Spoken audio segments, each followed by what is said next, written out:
ವಿರೋಧ ಪಕ್ಷ ಆಗಿ ಅವರು ಮಾಡಿದ್ದಾರೆ.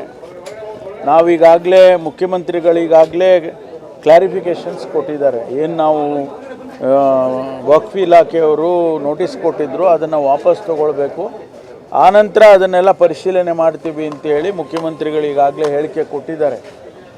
ಆದರೂ ಇವರು ರಾಜಕೀಯ ಕಾರಣಕ್ಕಾಗಿ ಅದನ್ನು ಮಾಡ್ತಾ ಇದ್ದಾರೆ. ಪ್ರತಿಭಟನೆಗಳನ್ನ ಎಲ್ಲ ಜಿಲ್ಲೆನಲ್ಲೂ ಕೂಡ ರಾಜಕೀಯ ಕಾರಣಕ್ಕಾಗಿ ಮಾಡ್ತಿದ್ದಾರೆ.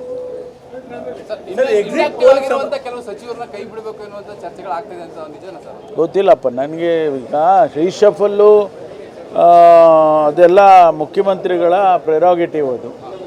ಅದು ಬಹುಶಃ ನಮಗೆಲ್ಲ ಹೇಳಿ ಮಾಡೋದಿಲ್ಲ. ಅವರು ಮತ್ತು ಹೈಕಮಾಂಡ್ನವರು ಚರ್ಚೆ ಮಾಡಿಕೊಂಡು ಸಂದರ್ಭಾನುಸಾರವಾಗಿ ಅವ್ರು ಮಾಡ್ತಾರೆ.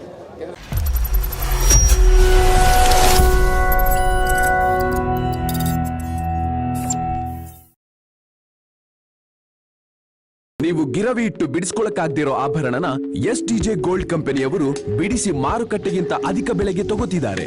ಅಷ್ಟೇ ಅಲ್ಲ, ಒಂದು ಕೂಪನ್ ಕಾರ್ಡ್ ಕೂಡ ಕೊಡ್ತಾ ಇದ್ದಾರೆ.